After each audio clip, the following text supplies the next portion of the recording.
Hi, and welcome to Attentive Healthcare Solutions webinar. We're excited to be presenting PM tools for managing unapplieds, deposits, and multiple encounters from a single patient visit. My name is Chelsea Grover, and I'm the Marketing Communications Coordinator for Attentive. Before we start, I'd like to take a moment to explain the process for today's presentation. First, I'd like to mention this webinar will be recorded, and we'll send out a copy along with the slides with that within the next week. Next, for those of you who aren't familiar with Attentive, I wanted to share a bit of who we are with you. We specialize specifically in NextGen healthcare. Our goal in life is to make delighted clients by helping them get the absolute most out of their NextGen software investment. We're passionate about providing solutions for healthcare provider partners, which in turn help them to improve patient care, enhance the patient experience, and maintain a financially healthy practice. To sum it up, we do everything NextGen. And we also obviously have some NextGen add-on productivity solutions, including Chart Card and Refund Manager, along with those that we'll be discussing today. Next, I wanted to mention an upcoming educational webinar that we're going to be presenting on December 2nd.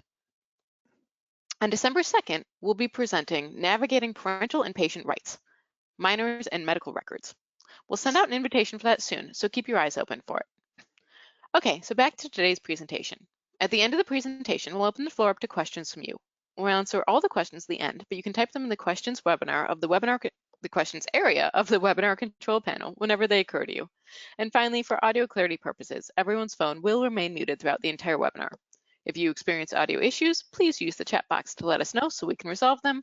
And again, questions may be entered in the questions box. So without further delay, I'd like to introduce our presenters for today.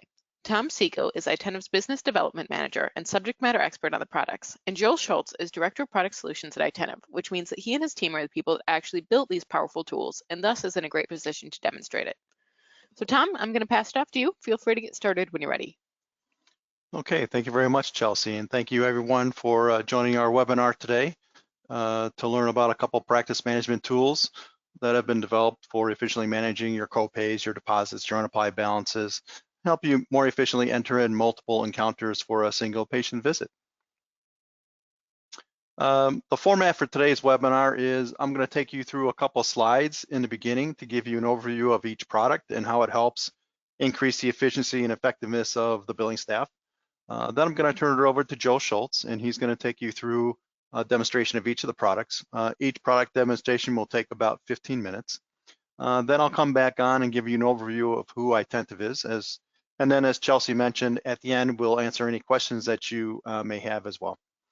So when we're done, you will learn about two products that are add-ons to the practice management system that can help you become more effective managing the copay dollars, more effective managing the money taken in advance of services, more effective in managing the money in the unapplied buckets, and more effective entering in multiple encounters for a single patient visit.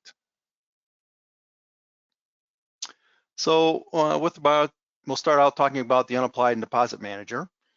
In the unapplied balances world, during the past 10 years, our clients have been asking us to write scripts and small programs for them to address their unapplied balances on patient accounts.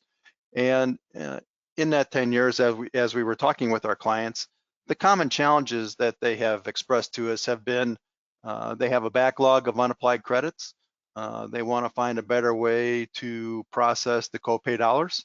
And in the past couple of years, they've been mentioning to us that they have a challenge in managing deposit money.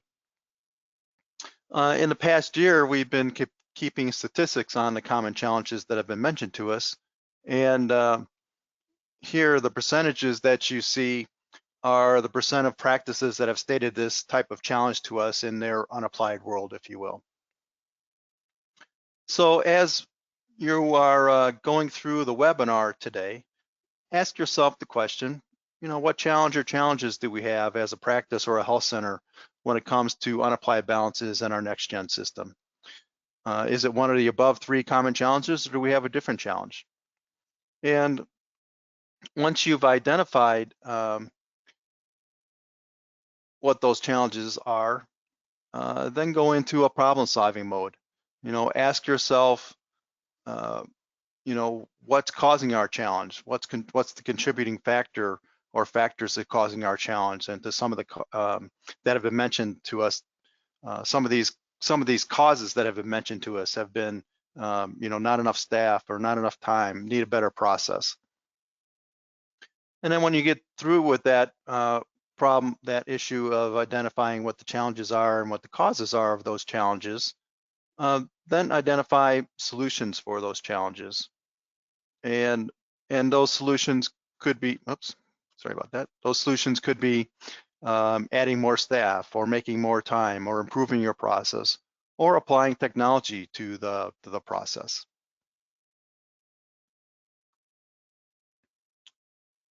So that's going through that problem-solving exercise is what's led us to the development of the Unapplied Deposit Manager. We had the idea that it had to have functionality that addressed helping organizations deal with the backlog of unapplied balances that has grown over time. And it also had to have a function that would enable the organizations to keep up with ongoing maintenance of the unapplied dollars when the front desk takes a co-payment from a patient and it gets posted to their account without an accounter to post it against. A couple years ago, we incorporated functionality to help organizations manage deposit money. So there's various practices that take deposit money to be used against an upcoming procedure or surgery. This money typically gets posted to the unapplied bucket. There's also other practices that offer to their patients a package of services that they can pay for in advance, such as 5 or 10 visits at a time, where this money can get posted to an unapplied bucket as well. So what we've learned in the 10 years that we have developed the Unapplied Deposit Manager software is that each organization has different rules on how it wanted to address the unapplied balances. Some of them wanted to address them at the Encounter level. Others wanted to address the unapplied balances at the account level. Some of them wanted to address them at both levels. So you'll see in the demonstration that Joe's comes through many combination of rules that you can select from in order to address the unapplied balances for your specific situation. Again, whether you wanted to address it at the backlog situation or want to address it on an ongoing basis, ongoing maintenance basis, if you will. So that's a typical process that people go through when they are dealing with the unapplieds is you run an unapplied report, you find imbalances on the unapplied balances, you evaluate those items on the unapplied balance, and then you create transactions to move the money around. When you get through that process of creating those transactions, then typically someone reviews those transactions to make sure they are what you want them to do. And then when you get through that process of the review, then somebody posts it into NextGen. With the Unapplied Deposit Manager software, basically what you're doing is letting the Unapplied Deposit Manager software do a lot of the heavy lifting for you. So it's going out and finding the balances and evaluating those balances based on the rules that you selected. And then it also creates the transactions for you as well. So you don't have to do the data entry of those transactions. You maintain control of the review process, and you maintain control of the posting process. So Unapplied Deposit Manager does all of the upfront work for you. And you'll see how this works in the demonstration. So that's the Unapplied Deposit Manager software. With the multiple Encounter BillingManager software, the common theme with all of the products that we have developed is making the job easier and increasing productivity. With the multiple Encounter BillingManager, this is for practices that have a need for entering in multiple charges for a single patient visit. In these types of situations, the billing people tend to have to move between multiple screens, toggle between multiple screens to make that entry. So let's say, for an example, for a certain procedure, you typically have to enter in a professional charge, you have to enter in anesthesiology charges, you have to enter in surgery center charges. individual would probably have to go through 2-3 screens to take care of all of that. With the Unapplied, or with the multiple encounter billing manager, it allows you to enter in all of those charges from a single screen, thus reducing the amount of time it takes to do the work and increase efficiency as well. And you'll see this in the demonstration that Joe takes you through. So with that, I'm going to turn it over to Joe, and he's going to take you through the demonstrations. Great, thank you, Tom, and thank you everyone for joining us today. I'm going to take you through, as Tom said, the demonstrations of the Unapplied Deposit Manager, and after we finish with that, we'll jump into the multiple encounter billing manager. The Unapplied Deposit Manager, it's important to note that a majority of the work gets done by a job that can be scheduled in the BBP or in your database overnight. What I'm going to show you is the tool where you set the rules for that job, and only 1 or 2 people per practice would normally have access to this tool, all right? Because it's gonna do the work overnight. You're basically picking what you want it to do, so you don't want someone to come in and change what you think it's gonna do. So normally there's a designated person who's in charge of that, and then a backup person who would go ahead and, if the main person was out for a while, take care and manage the rules. So let's go ahead and jump into the Unapplied Deposit Manager interface and talk about the different unapplied problems that occur and how this addresses them. Now, Tom had identified the 3 challenges that we see most often. One of them is just a general need to resolve your unapplieds, get those down onto the line items. The other one is copays aren't being handled correctly and they just are left sitting in unapplied. And then the third one is, gosh, we're taking money for deposits for specific future services, and we want to put that somewhere easily and have the money taken out as those services occur on future visits. So this tool will do any or all of those based on what you pick. And as part of your timeline for deploying this, you may decide you're going to handle it in phases. So maybe you're going to start with a general unapplied cleanup. Maybe you need to do copays after that. And then going forward, you're going to use it to manage those and your deposits. So the rules you pick don't have to be the rules that you stick with forever. It can, again, be done in phases depending on what your needs are for cleanup versus ongoing operations. If you think about unapplieds in NextGen, you have your encounter unapplieds and you have your account unapplieds. Encounter unapplieds are generally meant to be used on future charges within that encounter, but they may be pushed up to the account to be used elsewhere. And then account unapplieds are ones that may be used on any encounter within the account at a future date and time. And that lends itself to taking money ahead of any encounters being created, ahead of procedures being done, such as in the case of deposits, so on and so forth. So if we look at the screen in front of us and look in the upper left, we'll see we have a bunch of checkboxes in the encounter unapplied box. Okay, these are the basic rules. I'll go into these in just a moment. And on the right, we have, again, checkboxes for the account unapplied side of the equation. So the way this will work is it'll run through the encounter unapplieds, applying the specific rules, again, any and all that you pick. And then when it's done with that, it'll go ahead and process the account unapplieds. The middle of the screen allows you to kind of refine and scope what those rules you pick via the checkboxes are going to be limited to. So just to go through these very briefly, the first 4 rules up here are your general general encounter unapplied rules. All right, so let's start with the most basic one. Your unapplied equals the patient amount, right? That's normally what you're looking for. Those are the easy cases. You can do that today in NextGen PM. So let's go ahead and apply it if it's out there. But what do you want to do if your unapplied is greater than the patient amount on that encounter? Well, your choices are you could apply it and end up with a credit on the line items, or you could just apply it up to the patient amount, then either leave that money out there or maybe push it up to the account if you decide to do that, picking those checkboxes.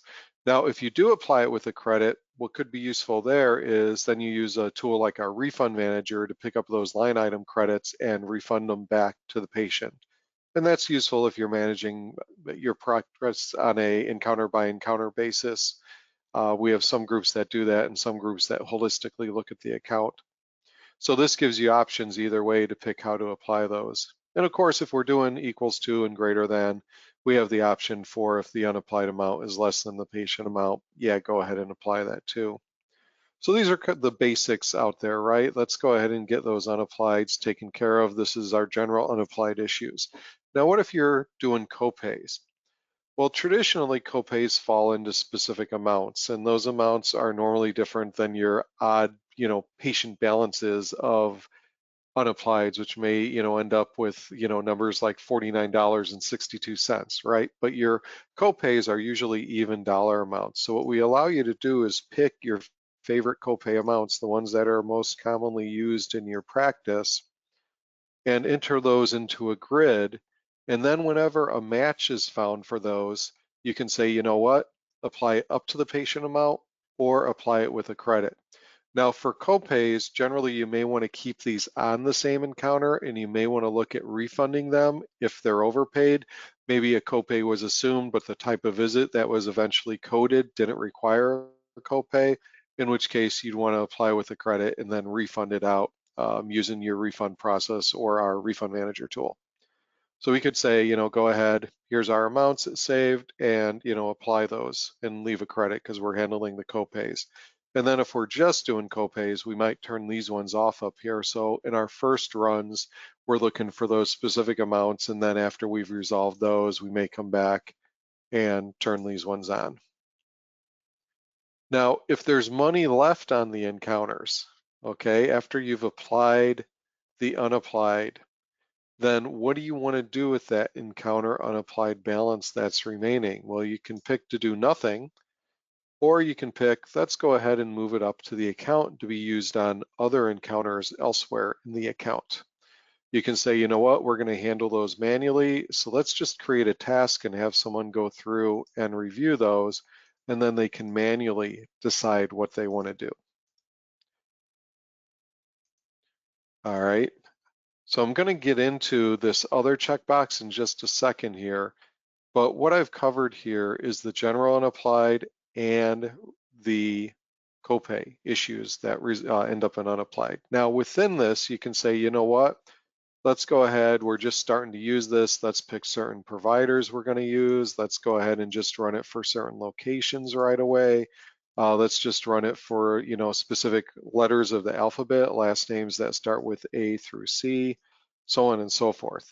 All right, so we give you options to kind of scope those rules that are up here and the encounters that it's going to look for. One of the great ones we have here is to make sure the encounter insurances must be 0 before we start moving around the unapplieds. Because let's know what the patient balance truly is before we start moving around that unapplied. So this one was added for that purpose. Now, if you are doing deposits and you are using unapplieds for deposits, which is a great way to do that, normally we'd recommend doing the unapplied for the deposit as an account unapplied from the get-go. But we also have the ability, if you were doing it at the encounter level, to say, let's take the unapplied amount remaining, move it to the account and tag it. Let's tag and earmark it for a specific future use, okay? And that's really what a deposit is. So we have this ability to set up this cross-reference of payment transaction codes to future services. And I'll show you what that looks like in just a minute. But if we want to go ahead and turn that on, we'd pick which cross-reference we're going to use and say, you know what, before we move it to the account, let's see if we can earmark it, if we can set that unapplied money aside for specific future services so that it doesn't get used for things like copay and general services in the future. So that way, if someone's paid for multiple dermatology procedures going forward, the money doesn't disappear, right? They get a bill for it. They're like, hey, I left a deposit for this. And they're like, oh yeah, you had this, old balance sitting out there that it got pulled for. This will help prevent that by automating the application of the unapplied according to rules. And what do those rules look like? Well, we can go into our tag set maintenance where we have the one that we're using. And then we have it set up here for fertility. So I said earlier, it's a cross-reference between the transaction code used to post the money into Unapplied and on the other side, specific SIMs or modalities of SIMs that money can be used for. So what we did was we did patient deposit fertility as the transaction code. It gets posted into NextGen. NextGen, asks, hey, do you want to put this on account Unapplied? Yeah, that's fine. So whenever it sees those, it goes, okay, when I see this, I'm going to go over here. This is the tag name. This is a name you just make up and give it. But the key is whatever name you give it over here, you want to use the same name over here, and you can have one or more lines that either specify a number of rows with the SIMs on them or a modality, which is really just a grouping of your SIMs. So whenever it hits a fertility deposit for that particular patient, it's going to go, okay, I see fertility deposit. Do I have any charges that have balances due on them? Let's take money from that and move it forward. And then you can have several categories of deposits as we do here and several categories over here of service items that they get applied against. So this automation runs nightly for you, checking to see if those new encounters are out there and if those services have been performed, and then taking the money from those and putting it against the balances due. All right, so that way your staff doesn't have to review that every time charge is posted, wondering if they're pulling it from, money that it should be pulled from. The key here would be kind of an 80-20 rule to get 80% of your automation in here and just have a smaller amount of staff handle the exceptions. All right, so we left off here talking about looking at the unapplied remaining, the transaction code that was used, and if possible, tagging it to move to the account. And then if it's just general unapplied, yeah, we can move it to the account anyway. Now, if you are posting your deposits to account unapplied, that's what these first three checkboxes are for. So if it's posted straight to account unapplied, go grab it and tag it. All right, save that money, set it aside. And then any of that money that's now in account unapplied, whether it came up from the encounter or was posted straight to the account, we're going to click the checkbox that says, you know what, we're going to use those rules and apply the money. And any accounts where we're using the rules, let's skip the rules below so you can turn that on or off depending on your need. And then the rules below are just basically more general unapplied cleanups, right? So if there's money left, try and apply it to the first matching, apply it to the oldest, then move forward. So take the oldest unapplied to the oldest amount due, and then just keep walking forward till you run out of them. If you don't have any money due, you can say, you know what, try and find an encounter, the newest one that has a credit, we'll just keep bunching it up there. And that way, if you are going to resolve it or refund it, you could say, you know what, it's all on one encounter. We're going to go ahead and refund that one instead of searching for multiple. And then if there's still money left, you can say, you know what, just go ahead and put that on the newest encounter and we'll take care of it later. So again, all options, you can use any or none of them. You pick what you need. And similar to the other side, we have the ability to create a task for you when this money gets moved so that if you're testing and someone wants to review something, you can go ahead and use the work log as a queue to check into that. Now we'll work with you in your test environment to set up several of these cases, and we'll leave you on your own to try different cases and be available for questions as part of the installation.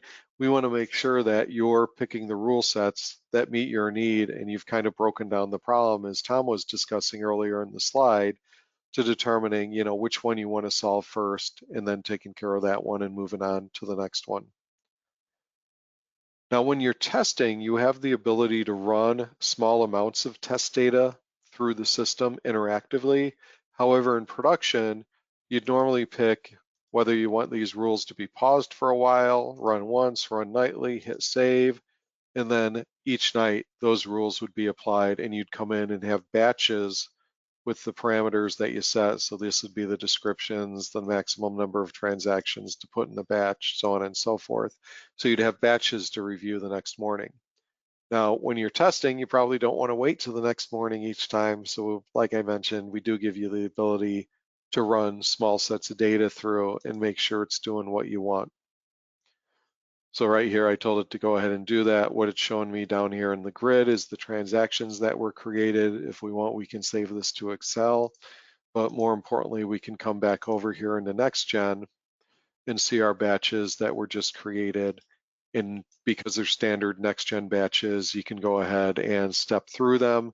If you're trying to cast the net wider rather than narrower, you can go through and delete the ones that you don't want. Run your NextGen reports, delete the ones that don't apply, but keep the 80+% that do apply.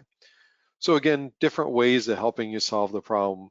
We know everyone's unapplied scenarios are a little different based on how they were running the practice and how you kind of, woke up one morning and realized you had unapplied issues. So that's why the tool is so tunable. Instead of it just being, you're going to do this our way and, this is how it is. It's really the culmination of a dozen years of experience writing custom unapplied scripts for clients such as yourselves to resolve these. We basically merged the scripts together that all did different things and gave you the ability to turn on which pieces of the script you want to run to resolve your unapplied issues. So we have some clients who use it exclusively for deposits. We have other clients who use it for cleanup and a mix of those who do it in between. So all those options are available to you. Again, if you had any questions on this, please go ahead and type them into the questions panel. We're going to switch gears now and go to the multiple encounter billing manager.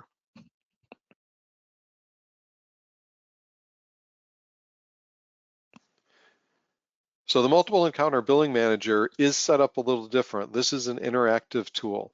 So unlike the Unapplied and Deposit Manager, where you just give the user interface to one or two people, this you'd give to whoever does your charge entry for these scenarios and let them go ahead and produce the encounters and charges. Now, as it's named, the Multiple Encounter Billing Manager is designed for those of you who have those cases where you have maybe a surgery center or some specialty equipment or anesthesia that needs to be billed separately on separate encounters in addition to your normal clinic encounter or surgery encounter. So you normally start with what we call a base encounter, and that's the one that gets entered at patient check-in. So you'll have that one encounter already in the system, and that becomes the template for these new encounters that get created. We give you a whole bunch of options. Right now, we're configured for ophthalmology. All right, so in our ophthalmology scenario, we have the professional charges in the clinic. We have the A-scan, which is a specialty piece of equipment charges. We have the surgery center for the clinic, for the surgery ASC charges, and we have the anesthesia. So we've broken these out into 4 different sets of encounters that may get created. Now, these could be all in the same practice. These could be across practices as we have them here. You can set the default location. You pick which one is going to be typically your base encounter, so the one that got created when the patient checks in. And you can say, let's go ahead and mimic the insurances that we used on the base encounter. So let's, pull those forward. And then we can set, the minimum and maximum of the other encounters to be created. 0 means the other encounter is optional. You may just have, 1 additional encounter for each one. In this case, I have 2. And then you can cross the rendering and referring providers. So on the base, you're normally going to check in and set who the rendering is, maybe pick up who the referring is. Let's say the surgeon is someone else. So now the rendering becomes the referring, and then the surgeon will be a new provider. You can set them all to use the same date. So if you're entering encounters after the fact, you want them all to have the same date of service, yesterday or a couple days ago when it actually took place. So you can go ahead and turn that on. So lots of different options to configure this. Normally you'd use this if you're creating 2 or more encounters. And right now it'll do up to 7 different groups of encounters, and each of those can have multiple encounters within them. But we always start from that base encounter that gets created at patient check-in. Normally when you're entering the charges later on to create these other encounters, you'd have a list of patients that you go through, or maybe you have the encounter number of those base encounters. So if you have the patient's name, you can obviously go ahead and search for that particular patient if you want. So I could do partial match, and then we can go ahead and pick one of those. And then it'll bring it back into this screen. Now, if I knew the encounter number, I could have just typed it in here. So what I see is the base encounter, and someone's already entered a charge. And this is in the professional group for the clinic. Now, let's say we want to create the surgery center encounter. Well, we can either right mouse and say add new encounter to the surgery center. Down here, there are some accelerator keys that get mapped automatically, so that if you don't want to take your hands off the keyboard to use the mouse, you can do, Control-3 for new surgery center encounters. If you have several of the encounters already out there, you can kind of build them into a set and then add additional ones. But in this case, we're just adding new encounters. So I'm going to do a new surgery center encounter. And really what we've done here is given you the ability to input the relevant fields that are on the NextGen forms for creating encounters and charges just in a grid where you can see it all on the same screen. So that's part of the efficiency, is not having to run through NextGen to pick those up. So we give you the ability to search for providers, charges, all your attributes of the SIMs carry forward. If you have modifiers in there, you can override pricing if you need to. It carries down diagnosis codes from the base encounters too. So this makes the creation of those subsequent encounters much easier, because again, you're doing it all from a single screen. We've even built in the ability to do anesthesia billing. In this case, I'm going to do Control-4, and then we'll just pick, I just had a generic name in there, but we'll use that. And then we can put in a anesthesia sim, and then our start and stop time. And it'll pay attention to your rounding rules that you've set up. This one had no base units. We used 5 units of anesthesia according to the rounding, and it went ahead and did the calculation for us. Now, none of this work has been done in NextGen yet, so we've just built it all here in memory on the screen. However, when we say, let's go do this, it's going to go create that, and we'll go take a look at that in NextGen. So in the way we do that is we just simply hit the save button, and it saves this into NextGen as various encounters and charges. In fact, I can go ahead and pull it up and look at the encounter numbers that were assigned. So if I go to the surgery center, I can go to encounter 31 and we'll see our charge out there. So really, this is just doing the work on your behalf. It just gives you a single screen to do that instead of having to bump in and out of NextGen practices, get down to encounters, get down to charges, so on and so forth. So I'm going to go ahead and pull up that encounter that we just created. And we'll see, here's our charge that was put in here for us automatically. All right, so that's the whole point, is to take all these different screens that you have in NextGen that you got to go through to set that up and give you a nice grid where you can see it on a single form to build that. So if you are in a situation, again, maybe it's some surgery center like ortho or ophthalmology, maybe it's gastro where you have some other treatments and stuff going on, and maybe even surgery where you have to create several encounters. This is a great tool for being able to do that quickly and from a single screen without having to do a lot of mouse clicks to make it happen. So again, if you have questions, go ahead and put them in the questions panel, and I'm going to turn it back to Tom to go through the remainder of the slides, then we'll have time for Q&A. Okay, well, thank you very much, Joe. And what we just saw was 2 tools that increase the efficiency and effectiveness of the billing staff, our Unapplied Deposit Manager software and our multiple Encounter BillingManager software. Just take you through a couple of slides about who we are. We were founded in 2003, and we have 20 years of experience with NextGen. Over 40 employees in the company, most of which are consultants that go from practice to practice, health center to health center, working with the organizations to improve workflows, improve business process, improve reporting, so you can make better decisions with the information that you have. If you take 20 years into 2003, they do not add up. And the reason for that is I tend to have started out as the IT department for a medical organization. And back in the late 90s and early 2000s, when the business mantra back then was focus on what you do best and outsource the rest, the medical organization was going to outsource the IT group. Leaders of the IT group said, well, if you want to do that, what we'd like to do is form our own company and provide services back to you. So they agreed to do that. And from that point forward, we have worked with over 350 to 400 clients that use NextGen. And we've also become a strategic partner with NextGen as well. We generate our revenue through 5 or 6 revenue streams. Consulting, which I just talked a little bit about as far as workflow, improving workflows and business process, revenue cycle consulting. We do compliance consulting as well. We have a group of folks that can do optimization both of NextGen system as well as your overall IT systems.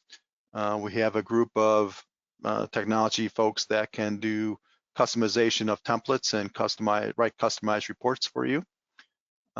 We have, as in Joe's group, have a group of developers that develop our productivity products, of which you saw 2 today. We also have our refund manager product and our chart guard product and interfaces to Phreesia as well. We do have a group of technology folks that can provide IT managed services, meaning we can support your desktops, your laptops, your printers, your local area networks from an IT perspective. We also have our own data center, so we can provide complete hosting services out of our data center for clients. We can provide support both from an IT perspective as well as a software NextGen perspective. We are an authorized reseller of NextGen software as well. So that's a little bit about us and who we are. The next steps with regards to what we reviewed today, if you have any questions after today's webinar, here's Joe's and my information, so you can give us a call or send us an email. If you would like to have a more in-depth presentation and demonstration of these 2 products, let us know and we can schedule that with you. That gives you an opportunity to ask questions as it specifically pertains to your organization and to your current processes as well. So with that, I'll turn it back over to Chelsea and we'll answer any questions that you have. Great, thank you so much, Tom. Thank you, Joe, and thank you again, everybody, for joining us today. If you have questions, you can type them in the questions area of the webinar control panel. We only have a couple of them, so we'll have plenty of time to answer them, and we'll just answer them in the order that we received them. So first question, Joe, it looks like this one's for you. How often do you update to stay current with NextGen? Thank you, Chelsea, and thank you for whoever asked the question. We update these products all the time. We run in parallel with NextGen. We support several older versions of NextGen. The good news is the financial core of NextGen really hasn't changed much over the years since NextGen 5. In fact, one of our early products we created in NextGen 3.4 and ported it up to 5. So we work on every year keeping it current with NextGen and looking at what's coming out in NextGen and new features in NextGen that we can take advantage of with the products too. Great, thank you, Joe. Next question. How many providers do you recommend using the Multiple Encounter Billing Manager for? Our practice has 8. The Multiple Encounter Billing Manager is good whether you have a few providers or 50 providers. That's the nice thing about it, because normally the impact of the problem is relative to the overall size of your practice. So if you have fewer providers, you're going to have fewer staff and you'll need it just as much as a bigger group with more providers and encounters, but also they may have more staff on hand. So it's, definitely scalable in either direction. Great, thanks, Joe. And it looks like currently this might be our last question, but again, we'll hang on just in case anybody is in the middle of typing any. How long does it normally take to train people? And that was sorry, go ahead, Joe. Okay, normally for our products, we do hands-on installs. So we're with you all the way and we'll help you through it. For the Multiple Encounter Billing Manager, We'll get it installed in your test environment. We'll walk you through it. And the training usually only takes about 90 minutes. Part of that is setting up that mapping of the different types of encounters that you'll need and getting that together. And then just having you try it and create some encounters and make sure that you have a complete grasp of, what you need created and that it's getting created to your specs. And then for the other product that we demoed today, which would be the Unapplied and Deposit Manager, that one is relatively straightforward to train on, but it's really just letting you go crazy with it in your test environment and try different scenarios to map out what makes sense. And again, we can be involved in as little or as much as you need of that. Great, thanks, Joe. And it looks like another question did come in. How does the unapplied money look after posting on reports? When posting on, sorry, let me read that all over again. How does the unapplied money after posting look on reports? When posting on the account level, can you see who the physician payment went to? All of your current NextGen reporting is still in place. So any reporting you have in place today for Unapplieds will still work with this. We also, for the deposits, give you an additional report that will map out the money that's been earmarked for future uses versus what's been used and where it's been used and what's available. So we do give you that one additional report because, as you probably know, in NextGen, once money's in account unapplied, it's just basically in a big bucket of money. So this additional report based on that cross-reference that I showed you between the deposit codes and the service items will give you that, so you can go ahead and review that.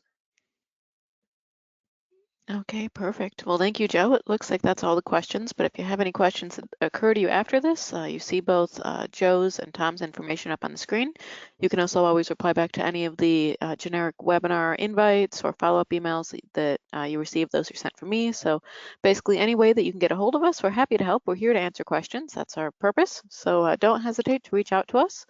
And if you'd like to see any of these more in detail or set up a one-on-one demo or anything like that, or review an area that you might not have been paying attention to, we're happy to do that as well. So don't hesitate to reach out to us. We're here to help.